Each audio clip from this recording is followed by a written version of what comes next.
أما بعد فأعوذ بالله من الشيطان الرجيم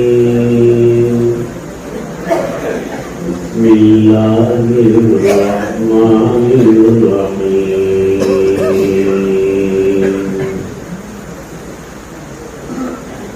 ومن أعرض عن ذكري فإن له معيشة ضنكا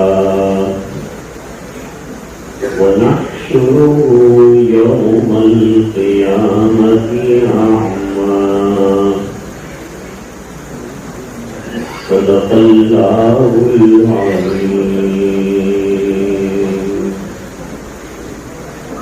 اللهم صل على سيدنا محمد وعلى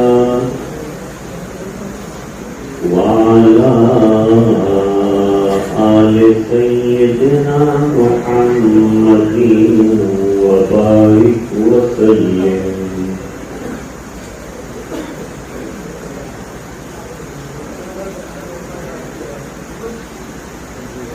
واجب الاحترام حضرات علماء کرام،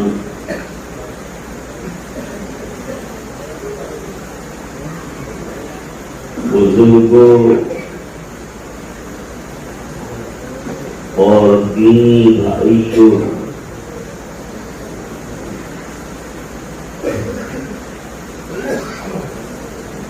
موجودہ دور میں ہر انسان پریشان ہے.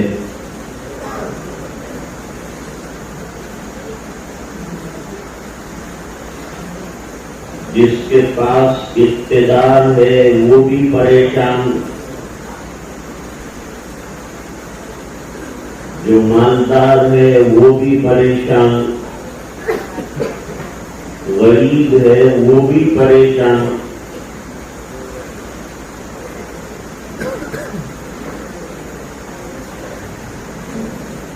مال تو آدمی اس لیے کماتا ہے تاکہ پریشانی دور ہو جائے،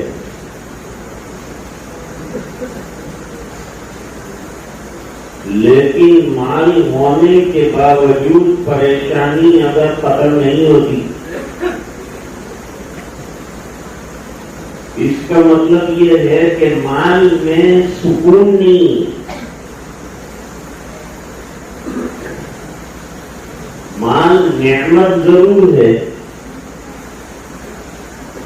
اور بہت سے خیر کے کاموں میں استعمال بھی ہوتا ہے،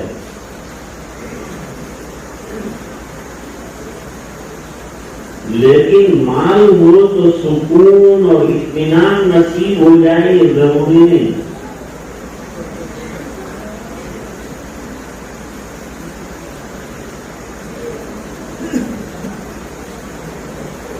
انسان گاڑی اس لیے خریدتا ہے کہ میرا سفر آسان ہو، مجھے سکون ملے، اس میں بھی سکون. بہترین بنگلے اور مکانات میں پھر بھی سکون ملے. بے قراری کے ساتھ زندگی گزار رہا ہے، خاص طور سے آج کے دور کا انسان.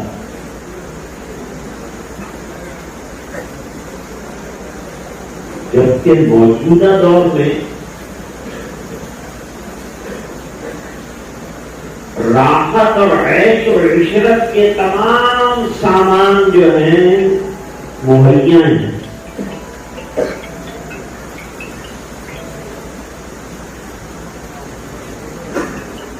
تو سوال پیدا ہوتا ہے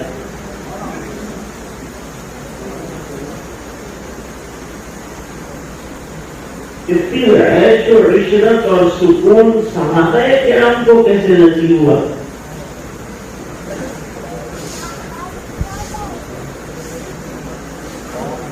جبکہ حضور پاک صلی اللہ علیہ وسلم کے دور میں صحابہ کرام کو پیٹ پر کھانا بھی نہیں ملتا.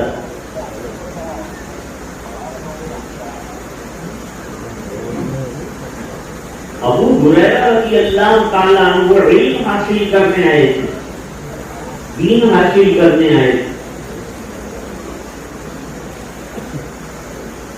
لیکن ان کو فاقوں میں اور دھوپ میں بھی بڑا اطمینان تھا۔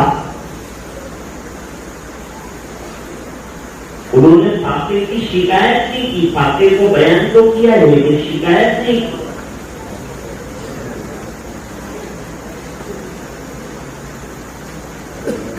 حضرت بلال رضی اللہ تعالیٰ عنہ فاقے سے رہتے ہیں لیکن اطمینان ہے زندگی میں۔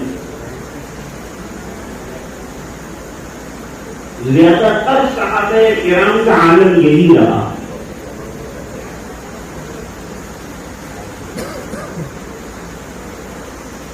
جنگوں میں شامل ہونا، اور حدیث کے صحابہ کرام قرآن کریم کہتا ہے کہ جنگوں میں بھی کوئی ادھر ادھر کی بات کرنے کے بجائے قرآن کریم میں ہے کہ اللہ کا ذکر کرتا رہے۔ یا ایھا الذین آمنوا اذا لقیتم فئۃ فاثبتوا واذکروا اللہ۔ جب دشمن سے مٹ بھیڑ ہو جائے زبانی جمع خرچ مت کرو، اللہ کا ذکر زبان پر ہونا چاہیے۔ میدان کارزار میں بھی ذکر کتنی بڑی چیز ہے کہ میدان کارزار میں جان کے لانے پڑے وہاں ذکر کرنے کو کہہ رہے ہیں، اللہ کی یاد کرنے کو کہہ رہے ہیں۔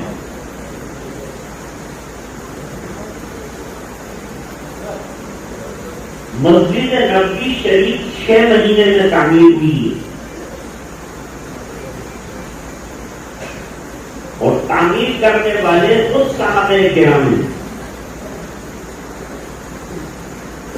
اور ان میں بڑے بڑے لوگ ہیں، بڑے بڑے مالدار صحابہ بھی ہیں۔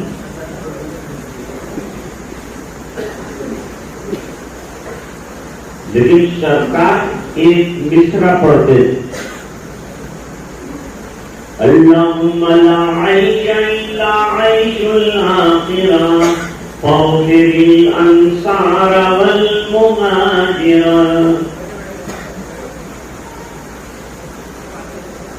اللہ، عیش و عشرت تو آخرت کی ہے، دنیا کی ہر چیز فانی ہے، ختم ہو جانے والی ہے، عارضی ہے، باقی اللہ کا نام ہے۔ کل من علیہا فان ویبقی وجہ ربک ذو الجلال والاکرام۔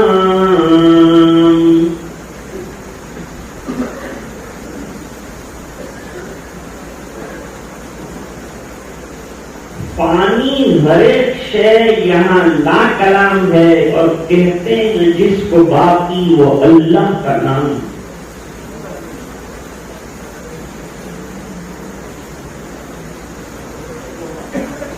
حضور فرماتے ہیں اللہم لا عیش الا عیش الآخرہ۔ اللہ، زندگی کی اور دنیا کی جتنی تکلیفیں ہیں وہ بھی عارضی ہیں، وہ بھی ختم ہو جانے والی ہیں۔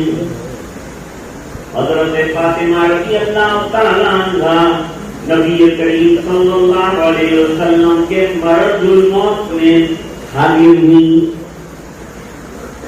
ہائے میرے باپ کو کتنی تکلیف ہے، ہائے میرے باپ کو کتنی تکلیف ہے۔ نبی کریم صلی اللہ علیہ وسلم نے فرمایا آنکھ بند ہونے کے بعد کوئی تکلیف نہیں، وہاں کی نعمتیں، اللہ وہاں نعمتیں، دنیا کی جتنی بیماریاں آنکھ بند ہونے پر ختم ہو جاتی، جہاں کی بیماریاں، یہاں کی نعمتیں، ہر چیز عارضی ہے۔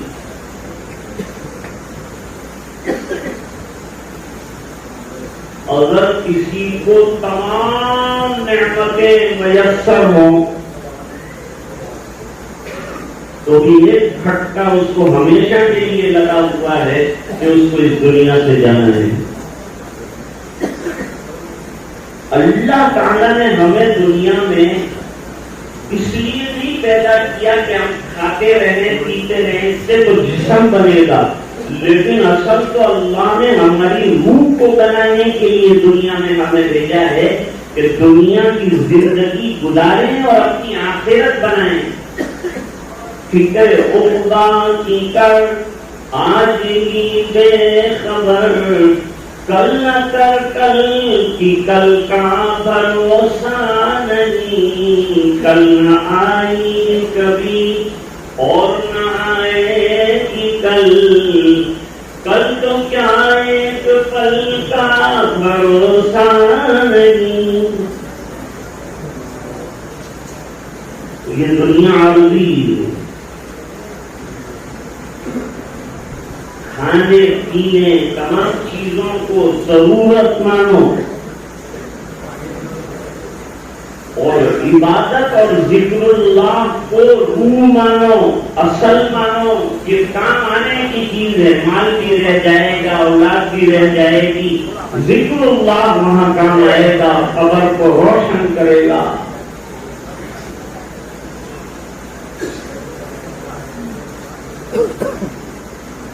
ذکر کو لوگ کچھ اہمیت نہیں دیتے۔ حضرت مولانا الیاس صاحب رحمۃ اللہ علیہ نے دعوت کے کام کے 6 نمبر رکھے۔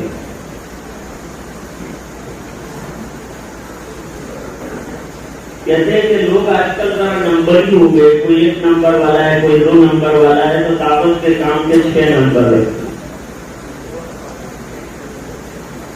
اور عجیب بات یہ ہے کہ لفظ تبلیغ میں جتنے نقطے ہیں وہ 6 ہیں اور دعوت کے کام کے نمبر بھی 6 ہیں۔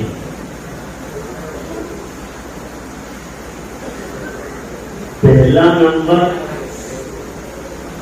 کلمہ طیبہ۔ کلمہ طیبہ یہ پورے دین کا خلاصہ ہے۔ جیسے کھجور کی گٹلی میں پورا کھجور کا درخت سمایا ہوا ہے، اس طرح سے کلمہ طیبہ میں پورا دین سمایا ہوا ہے۔ اس لیے جن کو بیعت کریں گے ان کو بھی جو ہے کلمے کی تلقین کریں گے کہ یہ دل میں جم جائے۔ یہ جم گیا تو باقی کے اعمال کرنا انسان کے لیے آسان ہے۔ اس لیے دوسرے نمبر پر نماز رکھی۔ پھر 1 نمبر حضرت مولانا الیاس صاحب رحمۃ اللہ علیہ نے رکھا ہے علم کا اور ذکر کا۔ حضرت فرماتے ہیں علم کا نمبر کیوں رکھا ہے؟ علم سے کیا مراد ہے؟ علم دین مراد ہے۔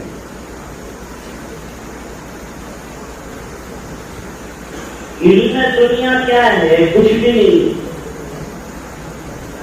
ربینا قسمت الجبار فینا لنا علم وللجبار معلوم لأن المال يفني من قريب والعلم باق لا يزال۔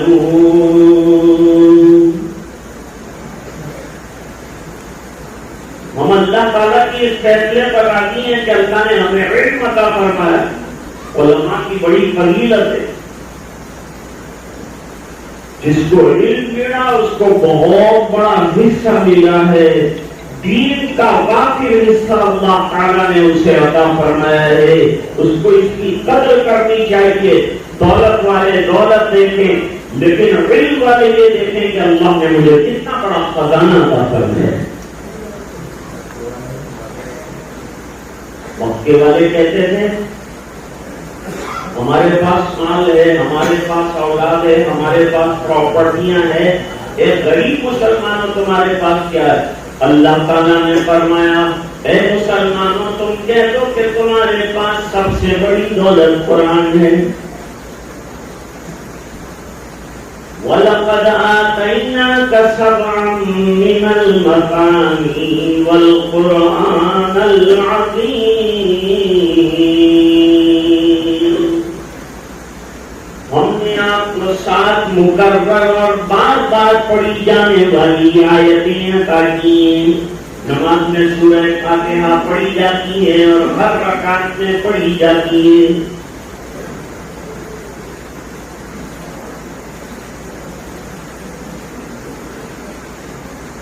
اس لیے نماز پڑھنے والا اللہ سے بات کرتا ہے. نماز میں کھڑے ہو گئے تو المصلی یناجی ربا. نماز پڑھنے والا اللہ تعالیٰ کے ساتھ سرگوشی میں مصروف ہے. بہت بڑی نعمت ہے نماز. اگر کوئی ذکر نہ کر سکا، کوئی ورد نہ کر سکا، لیکن پابندی کے ساتھ 5 وقتہ نمازیں اس نے پڑھ لی تو اس کو سب حاصل. نماز کو ذکر اکبر کہا ہے اللہ نے. وَلَذِكْرُ اللَّهِ أَكْبَرُ. ایک معنی علماء نے بیان کیے کہ نماز یہ بہت بڑا ذکر ہے اور ذکر ہی کے لیے نماز کو قائم کیا گیا ہے.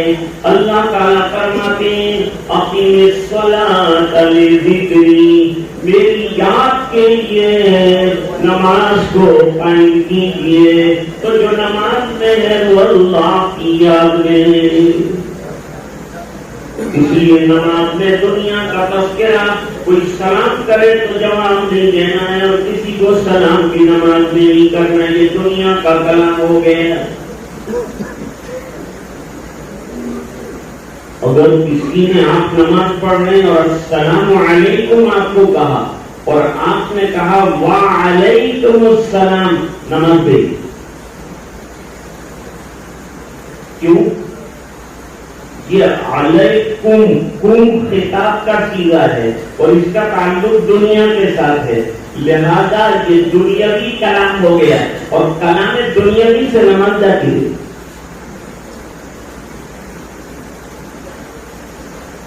یہ بہت بڑی نعمت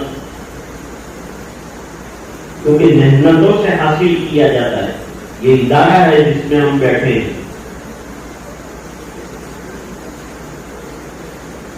حضرت مولانا الیاس صاحب رحمۃ اللہ علیہ نے فرمایا کہ علم دین کا نمبر اس لیے رکھا ہے کہ دعوت کا ساتھی علم کے فضائل کہتے کہتے سنتے سنتے علم دین سے محبت کرنے والا اور علماء دین سے محبت کرنے والا بن جائے اور اپنی اولاد کو مدرسے میں بھیجنے والا بن جائے تو دین زندہ ہوگا.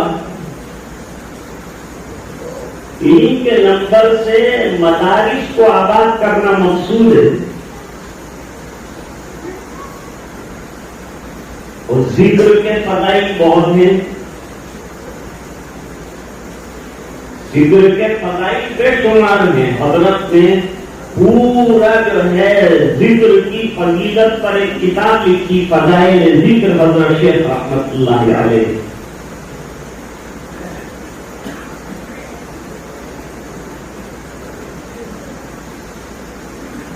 حکیم اختر صاحب رحمۃ اللہ علیہ فرماتے تھے ذکر کا ناغہ روح کا فاقہ. ذکر چھوڑ دیا تو روح بھوکی رہ جائے گی. جب آدمی کا جسم بھوکا ہوتا ہے تو پریشان ہو جاتا ہے. جب روح کو اس کی غذا نہیں ملتی، روح کی غذا جو سکون عطا کرنے والی ہے، تمام چیزیں سکون نہیں دے سکتی. جو ذکر میں اللہ تعالیٰ نے سکون رکھا ہے. قرآن کریم نے واضح اعلان کیا اور کتنا پیارا اعلان کیا کہ آدمی اس آیت کو پکڑ لے اور اپنی زندگی کو ذاکرانہ بنا دے تو اس کا بیڑا پار ہو جائے. الا بذکر اللہ تطمئن القلوب. نہ دنیا میں ہے، نہ دولت میں ہے، کسی چیز میں نہیں آرام ہے اور سکون ہے تو اللہ کی یاد میں. نہ دنیا سے نہ دولت سے نہ گھر آباد کرنے سے تسلی دل کو ملتی ہے خدا کو یاد کرنے سے. اور کیا اچھی بات ہے، اتنی تسکین کے وابستہ تیرے نام کے ساتھ نیند کانٹوں پہ دیا جاتی ہے آرام کے ساتھ. اللہ کی یاد کے ساتھ قید خانوں کے اندر بھی اللہ والے جو ہیں انہوں نے خانقاہیں بنا لی قید خانوں کو. فرمایا ذکر کا نمبر اس لیے رکھا ہے کہ ذکر کرتے کرتے خانقاہوں میں جہاں اللہ کی یاد کے مرکز ہیں ان سے تعلق پیدا ہو جائے. حضرت مولانا الیاس صاحب رحمۃ اللہ علیہ فرماتے ہیں ذکر کا نمبر خانقاہوں کو آباد کرنے کے لیے رکھا ہے اور علم کا نمبر مدرسوں کو آباد کرنے کے لیے رکھا ہے. ٹکراؤ نہیں ہونا چاہیے تبلیغ کے کام میں اور خانقاہ کے کام میں اور مدرسے کے کام میں ٹکراؤ نہیں. اب مثال سنو، کوئی نور ایک ہیرا ہے، یہ ہیرا کسی کے ہاتھ میں تھا، اچانک ہیرا مثال 3 آدمیوں نے اٹھائے، 3 ٹکڑے ہو گئے، 3 آدمیوں نے اٹھا لیے. 31 کو نہیں اٹھا، 3 ٹکڑے ہو گئے اور 3 آدمیوں کے پاس چلے گئے. ہر ایک کا دعویٰ ہے کہ میرے پاس کوئی نور ہے، وہ کہتا ہے میرے پاس کوئی نور ہے، وہ کہتا ہے میرے پاس کوئی نور ہے. ایک رسوخ علم رکھنے والا ہے اور اس نے کہا بھائی تم تینوں کے پاس کوئی نور. تو دعوت والے کے پاس بھی دین کا کوئی نور ہے، خانقاہ والے کے پاس بھی دین کا کوئی نور ہے اور مدرسے والے کے پاس بھی کوئی نور ہے. تینوں کا سلسلہ ایک ہی ہے. یہ تینوں مشن لے کر ایک ہی نبی دنیا میں تشریف لایا ہے. اس کو الگ مت کرو، لے کر چلو، ساتھ مل کے کام کرو.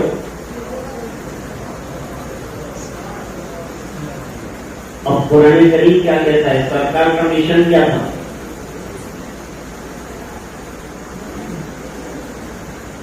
اللہ فرماتے لقد من اللہ علی المؤمنین اذ بعث فیہم رسولا من انفسہم یتلو علیہم آیاتہ ویزکیہم ویعلمہم الکتاب والحکمہ. آپ صلی اللہ علیہ وسلم کا مشن کیا تھا؟ کیا کام لے کر آپ تشریف لائے تھے؟ نمبر 1 تلاوت آیات. تلاوت آیات کہاں ہوتی ہے؟ مدرسے میں. ابھی بچے نے کیا کیا؟ تلاوت کی. سب سے پہلے تلاوت کی. تلاوت تجوید کے ساتھ کی، صحت کے ساتھ کی. مدرسے میں یہ کام ہوتا ہے. قرآن کریم تو صحت کے ساتھ پڑھنا پڑھانا نبی کا پہلا مشن ہے. مدرسے میں نبی والا مشن چلتا ہے.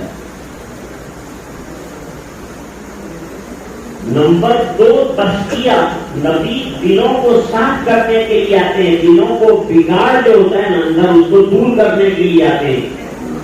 جیسے جسم میں کپڑے پر میل لگتا ہے، غبار لگتا ہے تو اس کو دھو کر صاف کیا جاتا ہے، اس طرح دلوں کو ذکر کے ذریعے سے دھویا جاتا ہے اور پاک کیا جاتا ہے، صاف کیا جاتا ہے.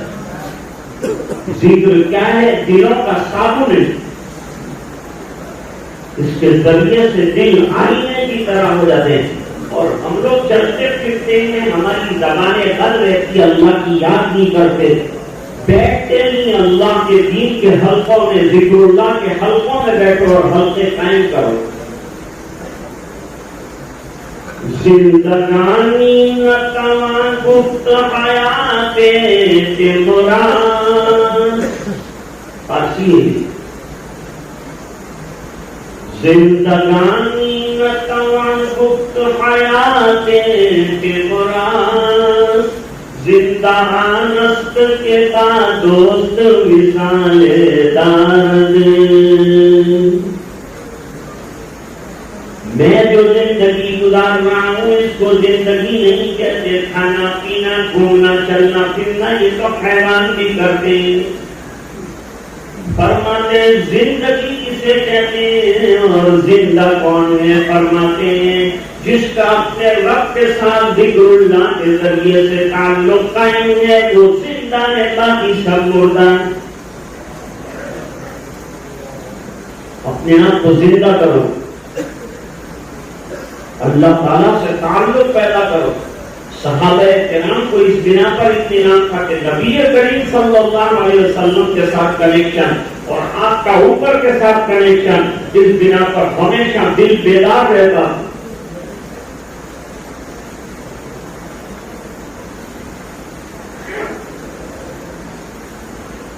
دل مردہ دل نہیں ہے اسے زندہ کر دوبارہ. یہی ہے امتوں کے مرض کہن کا چارہ. اقبال کہتے ہیں دلوں کو زندہ کرو. اور ظاہری بات ہے کہ ہر چیز کی زندگی الگ الگ طریقے سے ہوتی ہے.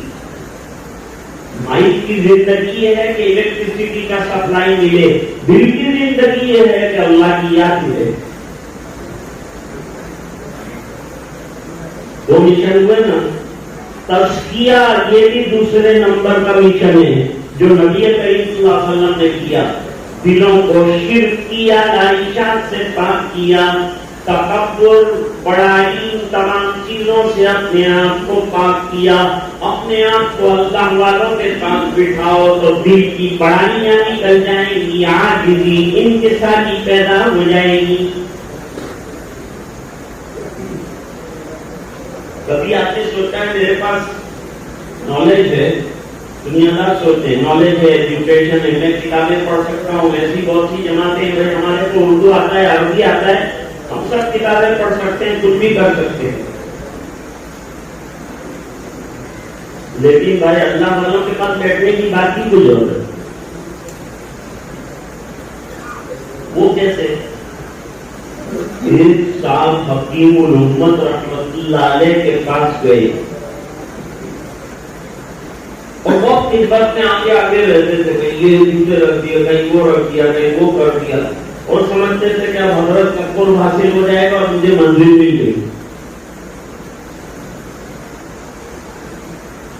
منزل پر بات کیا کریں؟ جنید بغدادی رحمت اللہ علیہ کے یہاں ایک مرید آیا، 10 سال کا. 10 سال کے بعد واپس جانے لگا.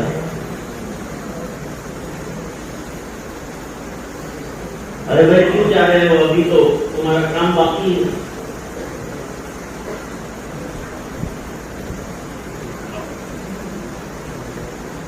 اچھا کام باقی ہے؟ کام بھی تو بہت کام باقی ہے.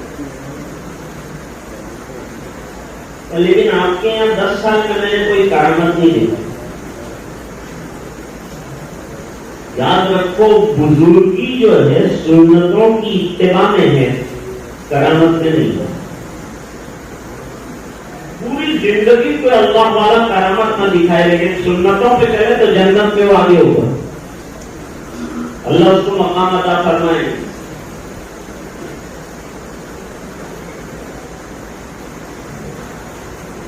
جسے نسبت مصطفیٰ مل گئی،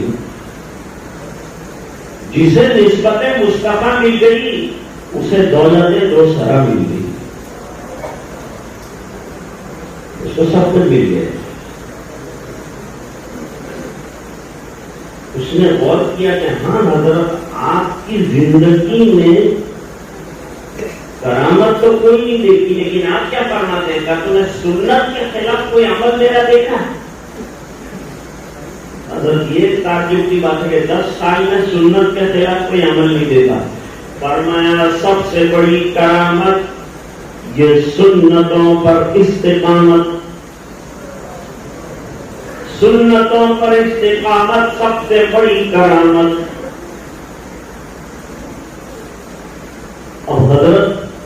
حکیم الامت ایک دن اٹھے اپنی خانقاہ سے. خانقاہ میں تو بیٹھنا بھی سیکھنا پڑتا ہے کہ بیٹھنا کیسے. پہلے تو خانقاہ میں داخلہ ہی مشکل ہوتا تھا.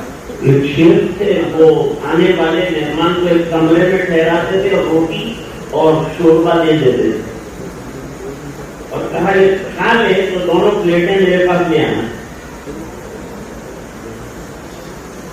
اگر شوربہ اور روٹی برابر برابر رکھیے تو اس کو کہتے ہیں کہ تم مرید بن سکو گے. اور شوربہ ختم ہو گیا اور روٹی باقی ہے تو کہتے ہیں وہ ابھی شوربہ کھانے کا طریقہ نہیں آتا تو تیرے یہاں کیا ہے؟ تیرے کو ابھی سالن کھانے کا طریقہ نہیں معلوم. حضرت حکیم الامت رحمت اللہ علیہ نے دیکھا کہ وہ اٹھ گیا. حضرت بھی اٹھ کر نماز کے لیے جا رہے تھے تو وہ دوڑا جا کر جو ہے اس زمانے میں، ابھی تو نئیوں کا سسٹم ہے، اس زمانے میں وہ چھوٹے چھوٹے لوٹے ہوا کرتے تھے پاس رکھتے تھے تو 5-6 لوٹے لا کر کے حضرت کے لیے جمع کر، اور جہاں حضرت مسواک رکھتے تھے وہاں سے مسواک لیا ہے. جیسے ہی حضرت آئے تو آپ نے مسواک دے دیا، حضرت لوٹے تیار. جب توبہ کرو، جب توبہ کرو. حضرت میں نے کیا گناہ کیا کیا ہے توبہ کرو. میں نے تو آپ کے لیے سہولت فراہم کی، لوٹے بھی رکھ دیے اور آپ کے لیے مسواک بھی مہیا کر دیا، ورنہ تم نے 3 گناہ کیے. لوگ خدمت نے 3 گناہ نہیں کیے. بیٹھنا پڑے گا کہ نہیں اللہ والوں کے پاس؟ خالی اپنی ہانٹنے سے نہیں چلتا. میں ایسے کوئی نہیں ہوتا، میں کے اوپر تو چھری چلتی. بکری میں کرتی ہے تو اس کو سنا دیتے ہیں ذبح کرنے، اور میں نہ کہتی ہے میں کچھ نہیں، تو اس کو پھول کھلاتے ہیں، پھل کھلاتے ہیں، کیا کرتے ہیں؟ انا کو مٹانا، انا میں ہوں. حضور غزووں میں جاتے تھے اور غزووں میں بہت بڑی بڑی فتح حاصل کر کے واپس تشریف لاتے تھے تو کیا کہتے ہیں؟ صدق اللہ وعدہ، اللہ نے اپنا وعدہ پورا فرمایا. اپنی دین نہیں مارتے تھے، میں نے یوں کیا، میں نے یوں کیا. وَأَعَزَّ جُنْدًا، لشکر کو میں لے گیا تھا لیکن مدد اللہ نے فرمائی. وَنَصَرَ عَبْدًا، میں تو میرا بندہ ہوں، بندہ بنو، بندے بننا سیکھو. نماز میں بندے بننا سکھاتے ہیں، ذکر میں بندے بننا سکھاتے ہیں، خانقاہ میں بندے بننا سکھاتے ہیں. وَنَصَرَ عَبْدًا،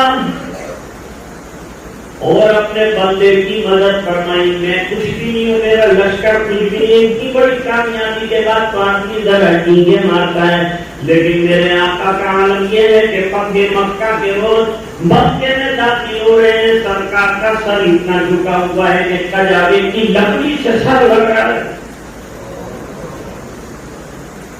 اتنی بڑی فتح، پورا سینٹر فتح کر لیا دنیا کا، لیکن عاجزی اور انکساری کی انتہا کر دی. ٹیپ لگا کے آقا نے کھانا نہیں کھایا.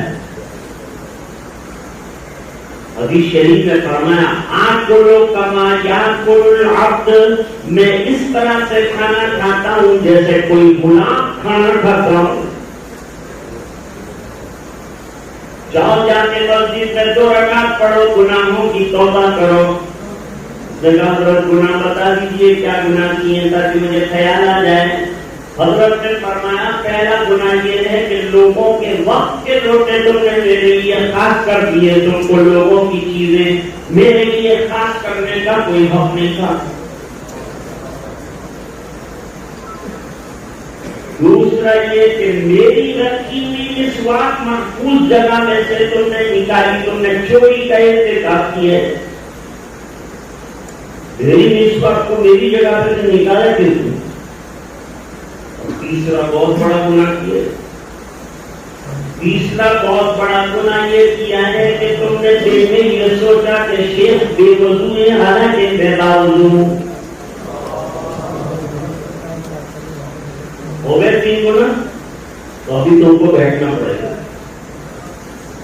اب ایک مثال سنو. ابھی لائٹ چلی گئی تھی تھوڑی دیر پہلے, ٹھیک ہے, روشنی گئی اور اندھیرا ہو گیا, نوبڈی موبائل کی روشنیاں شروع کی. اگر یہ روشنیاں بھی بند کر دی جائیں تو ایک دوسرے کو دیکھ سکتے نہیں دیکھ سکتی. ہاتھ سے ہاتھ اندھیرا ہو جائے تو نظر نہیں آتا. آنکھوں میں روشنی ہے کہ نہیں؟ تو آنکھوں میں روشنی ہے پھر کیوں نظر نہیں آتا؟ علماء فرماتے ہیں کہ آنکھوں کی روشنی باہر کی روشنی کی محتاج ہے. اس طرح کوئی کتنا بھی بڑا روشن دماغ کیوں نہ ہو, اس کو اللہ والے کی روشنی کی ضرورت. ابھی حضرت مفتی صاحب نے مثال دی, حضرت تھانوی رحمۃ اللہ علیہ کا مقولہ نقل کیا. اللہ والوں کے پاس بیٹھنے سے اللہ تعالیٰ کیا دیتے ہیں, کیا عنایت فرماتے ہیں, کیا کرم فرماتے ہیں.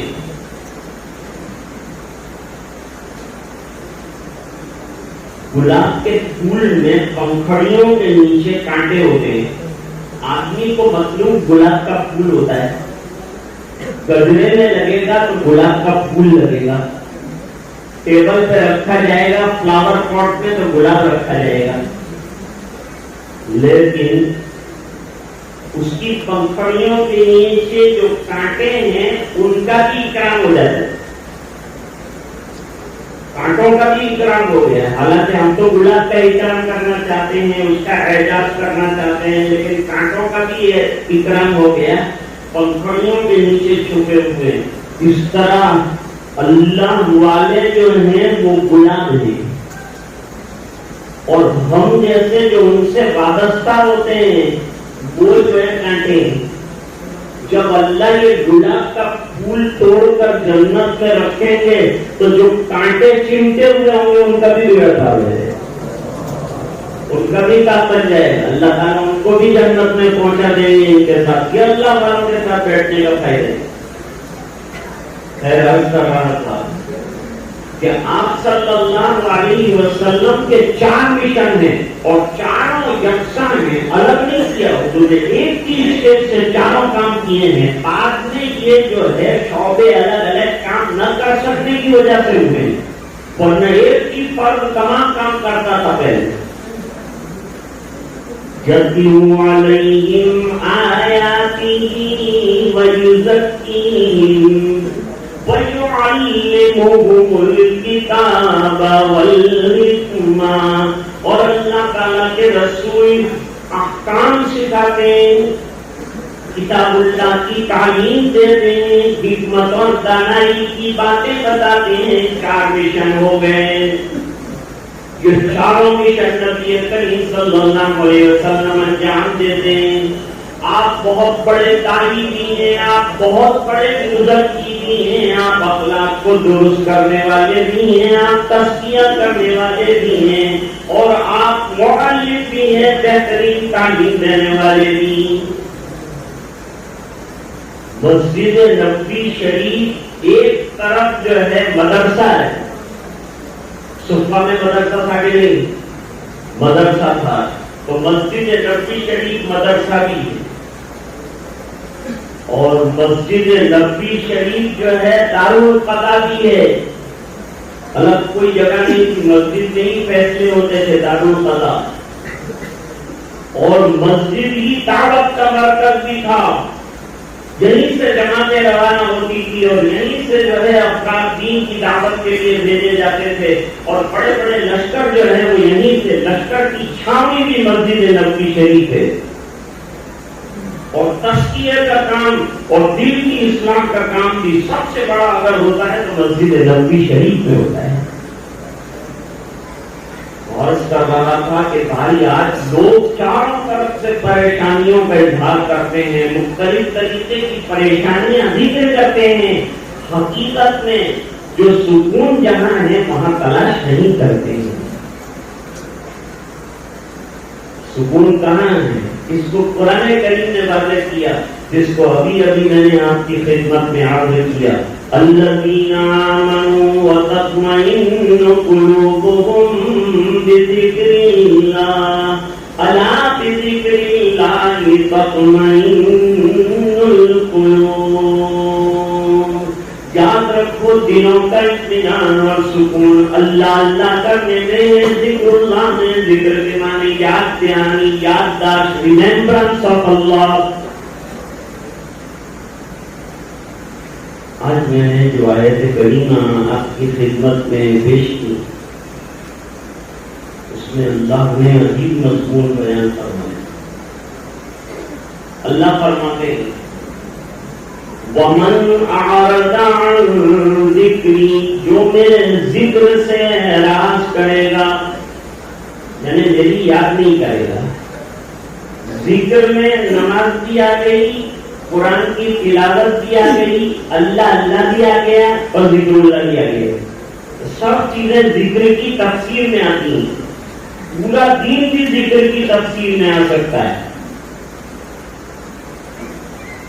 قرآن کو اللہ نے ذکر کہا، اِنَّا نَحْنُ نَزَّلْنَا الذِّكْرَ وَإِنَّا لَهُ لَحَافِظُونَ۔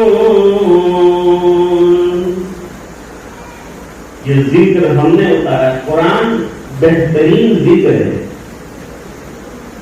اس لیے پہلا کام تو جو خانقاہی لوگ ہیں ان کا، اور ہر ایمان والا خانقاہی ہے اور جڑنے والا ہے قرآن سے، قرآن کریم کی تلاوت کو سمجھو یا نہ سمجھو۔ بچے نے بھی بتایا کہ سمجھ کر پڑھو تو بھی اجر ہے، نہ سمجھو تو بھی اجر ہے، یہ اللہ کا کرم۔ بغیر سمجھے بھی دیتے، دنیا میں آدمی کوئی زبان سیکھتا ہے سمجھنے کے لیے، قرآن سمجھے بغیر پڑھنے پر بھی ہر حرف پر 10 نیکیوں کا وعدہ ہے۔ تو اپنے گھروں میں قرآن کریم کی تلاوت ماں بہنیں بھی کریں جتنی بھی ہو سکے، اور اب مرد بھی گھروں میں کرے تاکہ گھر میں رحمتوں کا نزول ہو جائے۔ قرآن کی تلاوت سے گھروں میں رحمتوں کا نزول ہوتا ہے، یہ بات حدیث شریف میں ہے، لیکن اس کا وقت نہیں۔ روزانہ کا معمول تلاوت کا جتنی بھی سہولت ہو سکے بنائیں۔ نمبر 2، جن کو قرآن شریف نہیں آتا علاقے کے علماء سے فائدہ اٹھائیں اور قرآن کریم سیکھیں، کیونکہ قرآن کریم بہت آسان ہے۔ 5 سال کا 6 سال کا بچہ قرآن کریم حفظ کر لیتا ہے۔ کل امراوتی میں وہ بچے نے 15 مہینے کے اندر قرآن کریم یاد کیا۔ ہمارے سورت میں 6 مہینے کے اندر ایک صاحب نے پورا قرآن کریم یاد کیا، ایک صاحب نے 2 مہینے کے اندر پورا قرآن کریم یاد کیا۔ یہ قرآن کریم بڑی نعمت ہے، اس کا ورد اور اس کا مزاج بنائیں۔ اور روزانہ مشائخ نے جو جس سے وابستہ ہے انہیں افراد بتائے ہوں گے، وہ افراد بھی کریں۔ تو فرماتے ہیں من اعرض عن ذکری، جو میرے ذکر سے اعراض کرے گا تو اس کے پاس مال ہوگا، دولت ہوگا، اقتدار ہوگا، مکانات ہوں گے، سب کچھ ہوگا، لیکن اس کی زندگی کو تمام راحتوں کے بیچ میں تنگ کر کے رکھ دوں گا۔ آج ہماری زندگیاں تنگ ہو چکی ہیں، اس بنا پر کہ ہماری زندگی سے ذکر نکل چکا، نمازیں نکل چکی ہیں، عبادتیں نکل چکی ہیں۔ قرآن کریم نے الٹیمیٹم دیا کہ میرا ذکر چھوڑا، نمازیں چھوڑی، عبادتیں چھوڑی، بے چین رہو گے۔ آج دنیا کی بے چینی کی وجہ یہ ہے کہ سب سے تعلق ہے اور رب سے تعلق توڑ گئے، اس وجہ سے یہ پریشانی ہے۔ میں اپنی بات کو ختم کرتا ہوں، دعا کرتا ہوں کہ اللہ تعالیٰ ہم کو ذکر کرنے والا بنائے اور اللہ کی یاد کرنے والا بنائے اور دین پر چلنے والا بنائے، اور جو حضرات اوراد و وظائف میں لگے ہیں اور خانقاہی حلقے جن کے جس طرح سے چل رہے ہیں، دعوت کے کام میں بھی الحمدللہ تسبیحات بتائی گئی، اس کی پابندی کی جائے، اور اسی طریقے سے جو دوسرے حضرات صوفیہ اور بزرگوں سے وابستہ ہیں ان کو بھی اوراد بتائے گئے ہیں۔ اوراد کیا ہے؟ روح کا علاج ہے، روح کی دوا ہے، بیماریوں کا علاج ہے، لہذا اس کے ذریعے سے شفایاب ہونا ہے. ہم بیمار ہیں اور ہمیں روحانی طبیبوں کے علاج کی ضرورت ہے. اللہ تعالیٰ اس علاج سے ہمیں بہرور فرمائے، ہماری ظاہری اور باطنی تمام چیزوں کی اصلاح فرمائے. اب آئندہ کوئی موقع ہوگا تو اصلاح ظاہر اور اصلاح باطن دونوں چیزیں ضروری ہیں، اس پر انشاءاللہ گفتگو کریں گے. واخر دعوانا الحمدللہ.